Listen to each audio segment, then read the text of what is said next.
U.S. Treasury yields continue to slip Friday as investors bet that the U.S. Federal Reserve's rate hiking campaign could finally be over.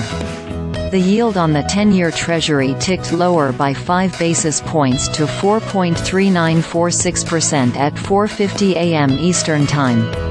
The 2-year Treasury yield was last trading at 4.8154%, almost 3 basis points lower.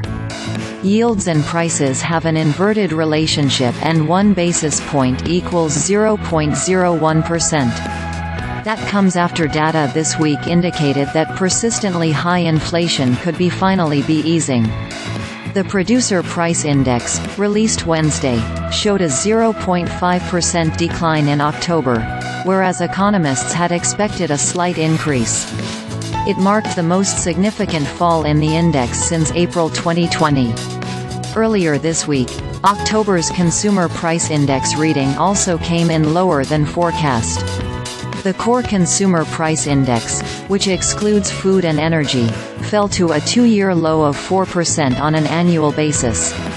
In the previous month, core CPI indicated a 0.2% rise. Weak oil prices, which look set for their 4th consecutive week of falls, have also added to the sense that inflation is likely to remain lower. That has all boosted hopes that the Fed could decide to stop hiking interest rates, and has sparked debate on when the first cut could come. Speculation about a dovish pivot grew louder over the last 24 hours, as a bunch of negative data added to the sense that the Fed was done hiking rates. Deutsche Bank's Henry Allen wrote in a morning note.